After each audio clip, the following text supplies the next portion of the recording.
High guys, welcome to my new blog. আর আজকের ব্লগটা হচ্ছে তোমাদের ওই প্রিয় তারাপীঠ নিয়ে। চলো গাইস, দেখাই যাক। জয় তারা, জয় মা তারা, জয় বাম, জয় মা তারা, তোর রাঙা পায়ে জবা হয়ে থাক। তারপরে আমরা চলে আসি অটো স্ট্যান্ডে। এখানে তোমরা মন্দিরে যাওয়ার জন্য অটো পেয়ে যাবে। গাইস, ট্রেনে ভিড় ছিল বলে দেখাতে পারিনি আমি আগের সব কিছু। এবার আমি যতটা পারবো আমি দেখিয়ে দেবো, ঠিক আছে? মায়ের মন্দিরে যাওয়ার মেন গেট এটাই। ছাড়া কি শান্তি দেবে এই মন জীবন। ভাই ক্লান্ত হয়ে পড়েছিলাম, তারপরে আমরা এই ঘর খুঁজে চান টান করে পুজো দিতে বেরিয়ে পড়লাম। আর গাইস কি বলবো, মন্দিরে এতটাই ভিড় ছিল যে আমরা নর্মাল লাইনে দাঁড়াতেই পারিনি, তাই জন্য আমরা ভিআইপি টিকিট কেটেছিলাম। দ্বারকা পুকুরটা একদম ভর্তি ছিল পুরো গোটা, এতটাই ভিড় হয়েছিল সেদিনকে। গাইস, এটা হচ্ছে আমাদের পুজো দিতে আসা ফুল টিম। তোমরা দেখতেই পাচ্ছ এখন সব ছেলেদের অবস্থা খুবই ক্রিটিক্যাল ব্যাপার এখন।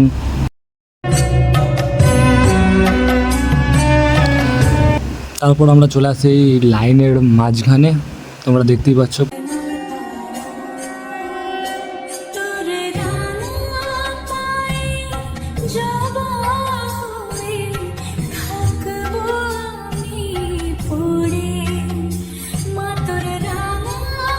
ভিড়, তারপরে এই পুজো দেওয়া হয়ে যাওয়ার পর আমরা বেরিয়ে পড়ি।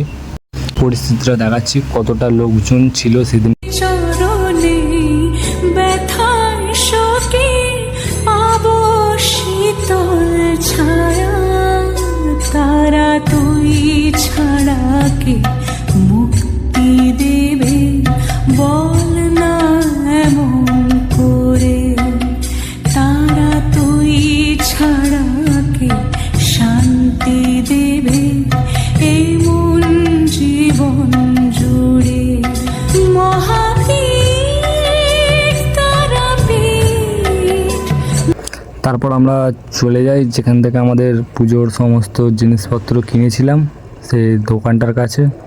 গাইস, তোমরা যদি কোনো সময় আসো তো এই কাকুটার দোকানে আসতে পারো, খুবই কম দামে সব কিছু পাওয়া যায়। মন্দিরে ঢুকেই বাঁ দিকে দেখবেন 8 নম্বর লেখা আছে দোকানটা, ওটাই হচ্ছে এই কাকুটাদের দোকান। তোমরা ওখান থেকে সব কিছু নিতে পারো, কম দামে সব কিছু পেয়ে যাবে পুজোর সমস্ত সামগ্রী।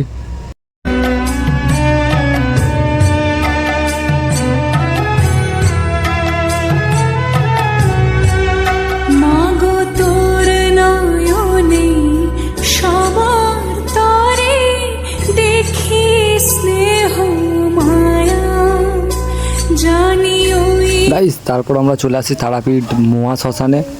তোমরা দেখতেই পাচ্ছ অনেকটা রাত হয়ে গিয়েছিল বলে সবাই ঘুমিয়ে পড়েছিল, ওই জন্য শ্মশানটা পুরো নিস্তব্ধ হয়ে গিয়েছিল। মুক্তি দেবে বল না এমন। কি বলবো গাইস, এতটাই অন্ধকার রাস্তা ছিল, আমরা প্রথমে ভয় পেয়ে যাই।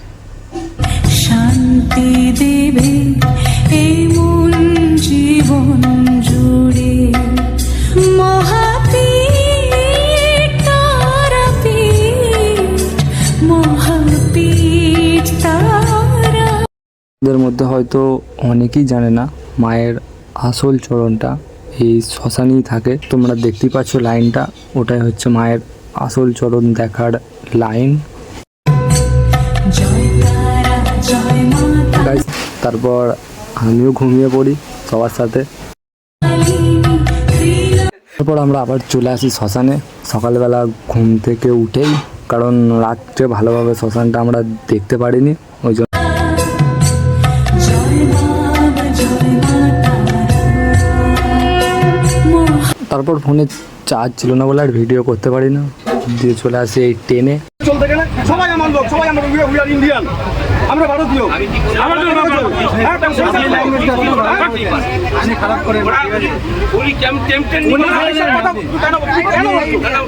গাইস, এখানে কি হয়েছে হয়তো তোমরা বুঝতে পারছো না, এখানে একটা লোক ভুল করে আরেকটা লোককে পাকিস্তানি বলে দেয়, সেটা নিয়ে সমস্ত ঝামেলা মারপিট এত কিছু সৃষ্টি হয় এখানটায়। তারপর আমাদের এই দুর্বল আর ক্লান্ত শরীর নিয়ে বাড়ি ফেরার পথে ট্রেনের মাথায় উঠে বসে আছি। যাওয়ার সময় তোমাদের ট্রেনের ভিউ দেখাতে পারিনি, ওই জন্য আসার সময় দেখিয়ে দিচ্ছি। তখন এর থেকেও বেশি ভিড় ছিল গাইস। তারপর আমরা ট্রেন থেকে নেমে চলে আসি তারকেশ্বরে, বাবার কাছে জল ঢালতে যাচ্ছে সেসব জলযাত্রী দেখতে। আর কি মজা ঠাট্টা এসব করছিলাম, কেউ ওটা সিরিয়াস নিও না, ঠিক আছে। তারপর ট্রেন পুরাই ফাঁকা ছিল, বাইরের পরিবেশ তোমরা দেখতেই পাচ্ছ, ওয়েদার খুবই সুন্দর ছিল, আর এটা লোকাল ট্রেন ছিল। জয় তারা জয় মা তারা। গাইস ব্লগ এখানেই শেষ, আবার দেখা হচ্ছে নতুন ব্লগে।